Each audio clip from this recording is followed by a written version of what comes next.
છે હનુમાનજી હારે જ્યારે જાનકી સંદેશો મોકલે છે તો જૈન મારા રામને એટલો સંદેશો દેજે કે આયા છે ફટીક મણીના મહેલ પણ વસનાર સૌ વિકરાલ છે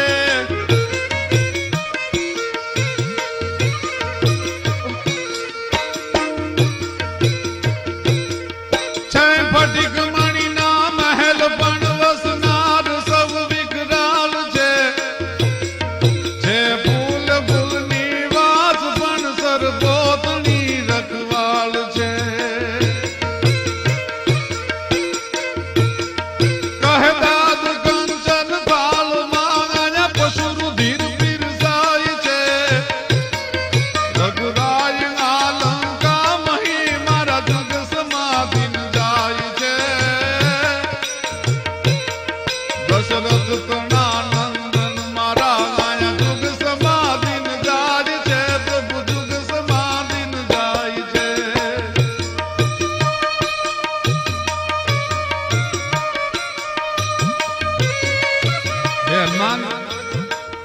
મારા રામને જઈને કહેજે બાપ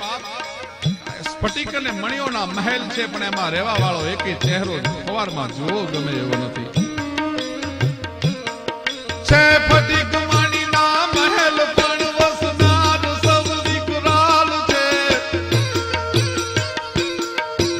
ફૂલ ફૂલની વાસ પણ સરબોતની રખવાલી છે અને એક જાતના રાવણના બગીચામાં ફૂલ છે પણ હનુમાન એની ઉપર સર્પોની રક્ષા છે અને હનુમાન મારા રામને જઈને બાપ એટલું કહેજે કે જમવા બેહે ને તો સોનાના થાળ પીરસાય છે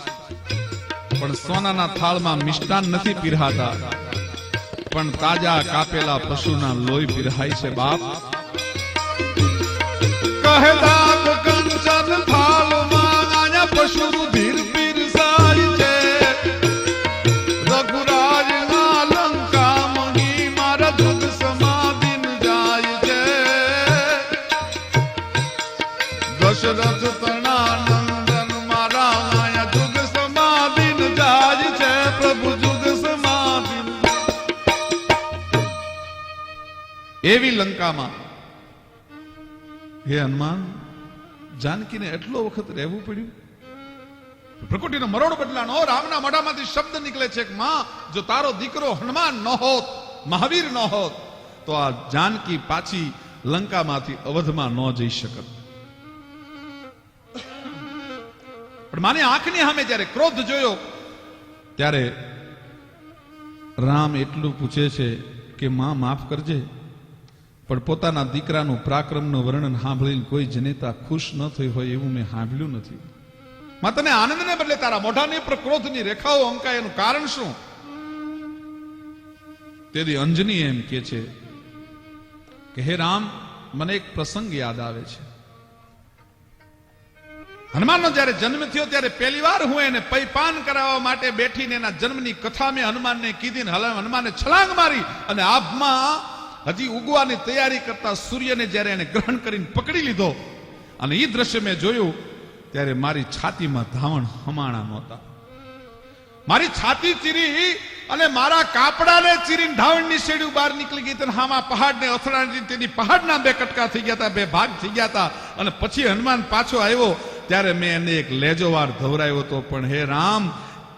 દુઃખ મને એ વાતનું છે કે તેદી મેં જો ધ્રપીને પેટ ભરીને હનુમાનને ધવરાયો હોત ને તો તારે 18 પદમ સૈન્ય લઈને લંકામાં જવું ન પડત મારો હનુમાન આખા રાવણ સહિત લંકાને ધમરોળીને જાનકીને લઈને એકલો વયો આવત એનું નામ તો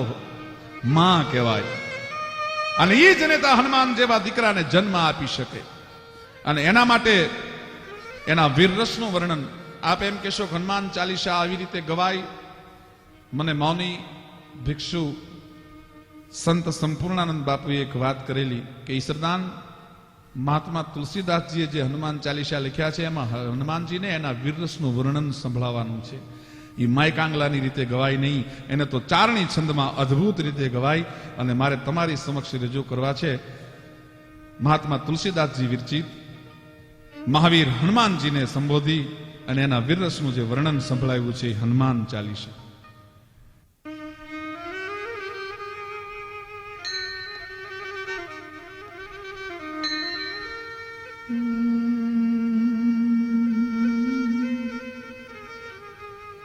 श्री गुरु चरण सरोज राज गण निज मान मुकुर सुधार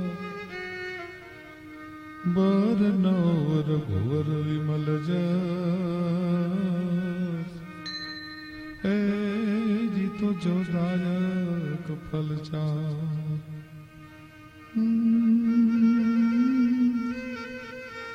पण बुद्धिहीन तन जानिके जन सुमिरो पवन कुमार बल बुद्धि विद्या देहु मोहि और हरहु कलेश विकार।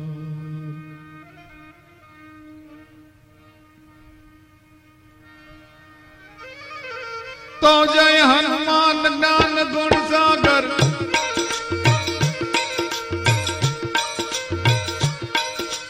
जय हनुमान ज्ञान गुण सागर जय कपीश तिहु लोक उजागर राम दूत अतुलित बल धामा अंजनी पुत्र पवन सुत नामा महावीर विक्रम बजरंगी कुमति निवार सुमति के संगी महावीर विक्रम बजरंगी कुमति निवार सुमति के संगी कुमति निवार सुमति के संगी।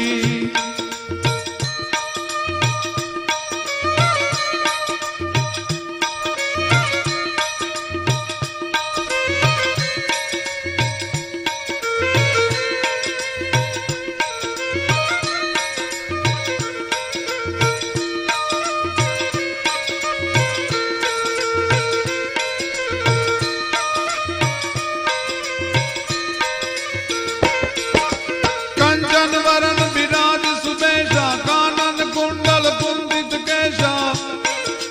हाथ वज्र ध्वजा विराजे कांधे मूंज जनेऊ साजे कांधे मूंज जनेऊ साजे शंकर सुवन केसरी नंदन तेज प्रताप महाजगवंदन शंकर सुवन केसरी नंदन तेज प्रताप महाजगवंदन तेज प्रताप महाजगवंदन।